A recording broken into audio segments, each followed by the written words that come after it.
7 signs you're actually burnt out, not lazy. Have you ever laid in bed at 11 a.m., staring at the ceiling, telling yourself, get up, you're just being lazy, while your body genuinely feels like it weighs 1,000 pounds? Or maybe you've canceled plans with friends for the third weekend in a row, and instead of feeling relieved, you just feel nothing, empty. And then the guilt creeps in because everyone else is managing. So why can't I? If any of that sounds familiar, I need you to hear this first. You're not lazy. You might not even be depressed. What you're describing could actually be burnout. And burnout doesn't look like what most of us were taught to expect.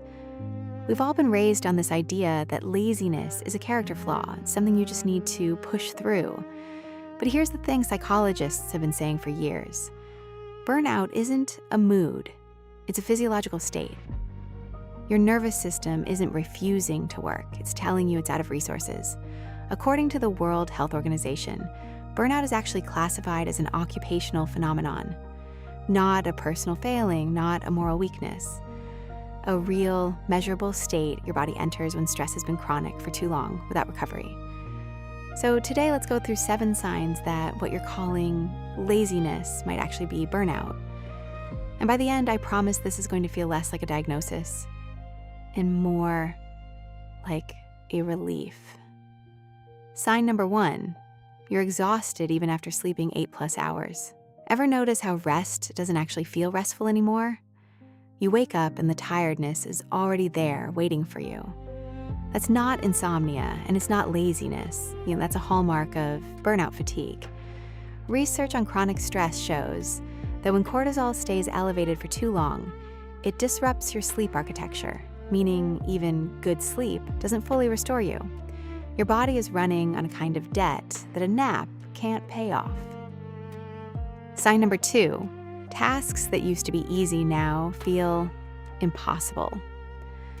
Replying to a text, doing the dishes, opening your laptop. If these tiny tasks suddenly feel like climbing a mountain, that's not you losing your edge. That's cognitive burnout, where your brain's executive function, the part responsible for planning and starting tasks, is running on empty. Sign number 3, you feel detached from things you used to care about.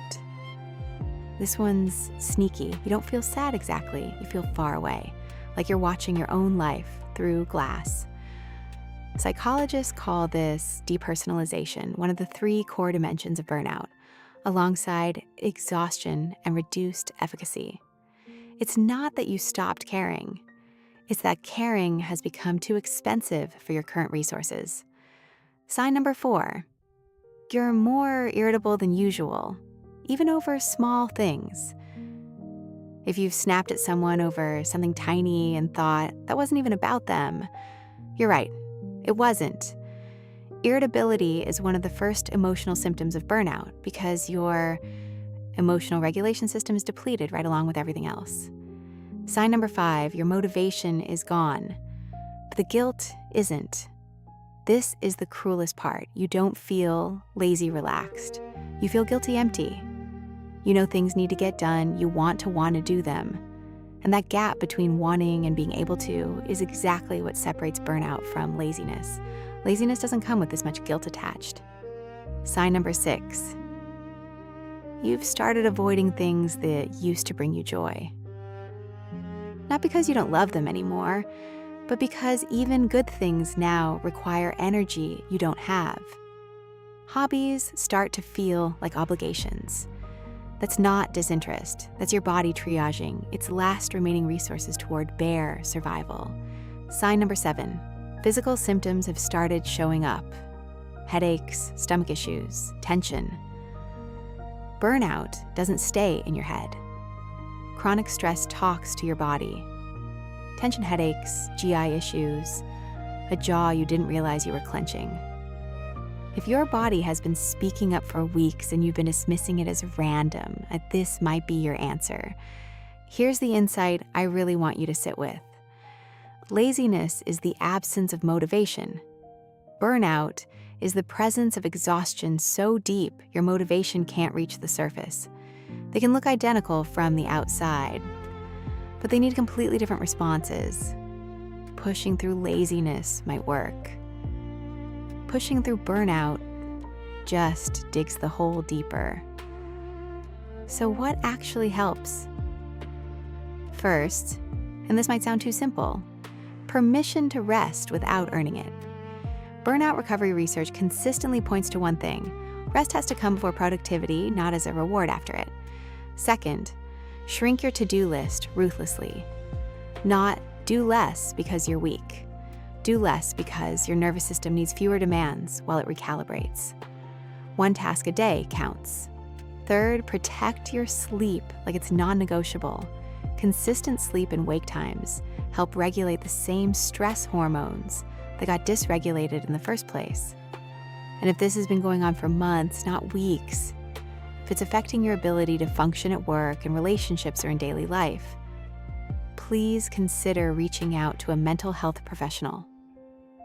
Burnout can overlap with depression, and a professional can help you figure out exactly what you're dealing with and how to actually heal from it, not just cope with it. You are not broken. You are not weak. You're a person who's been running on empty for way too long, and your body is finally asking you to stop. So tell me, which one of these signs hit closest to home for you? Drop it in the comments. I read every single one. If this video helped you feel a little less alone today, hit like, share it with someone who needs to hear this, and subscribe for more videos like this every week. Thanks for watching. We'll see you next time.